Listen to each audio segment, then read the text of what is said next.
Ever find yourself at a wedding, maybe during one of those long ceremonies, just looking around and thinking, wait, why are we actually doing all of this?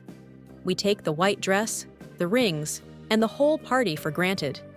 But if you peel back the layers of history, you'll find that weddings weren't always about flowers and fairy tales. In fact, a lot of these traditions started out as survival tactics, old-school status symbols, or even military rituals. If you look at a bride today, you almost always see her in white. We've been told for ages that it stands for purity, but that's actually a pretty new idea. For a long time, white was actually the color of mourning in places like ancient Greece. Not exactly the vibe you'd want for a wedding.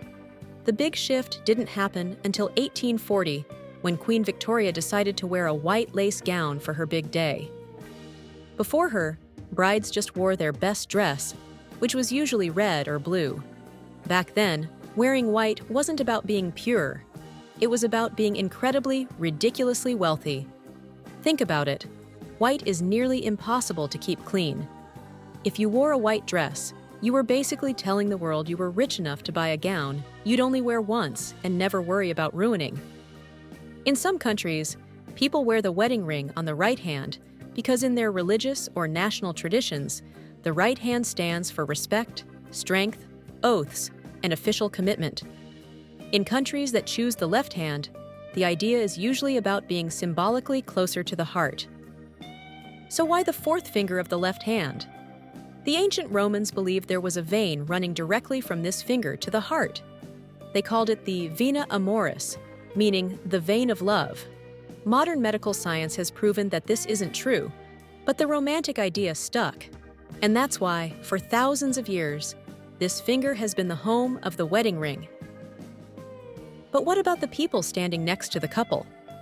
Today, bridesmaids are there for emotional support and to help with the planning.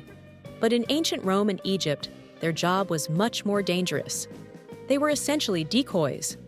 Bridesmaids would dress exactly like the bride to confuse any evil spirits or jealous rivals who might want to curse the couple or kidnap the bride. The idea was that if a demon showed up, it wouldn't be able to tell who the real bride was. They were literally human shields for the couple's happiness. The groom's side of the aisle has an even darker history. The term best man sounds like a lovely tribute to a best friend, but it actually comes from a time of marriage by capture.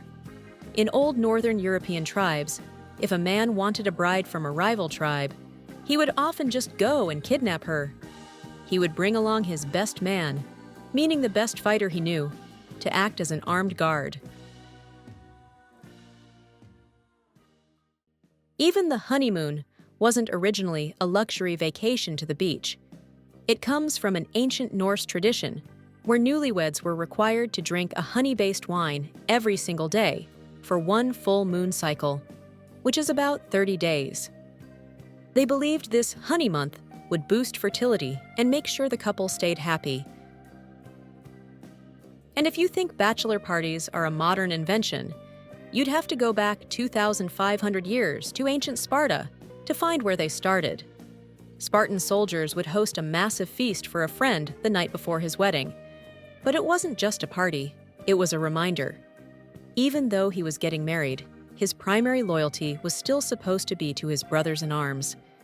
It was a night to say goodbye to his carefree days and swear that his commitment to the military remained unshakable. It's funny to think that when we stand at an altar today, we're actually repeating rituals born from kidnappings, military oaths, and ancient superstitions. We've turned these wild, gritty origins into something beautiful and symbolic, but the history is still there, hiding in plain sight in every white dress and every gold ring.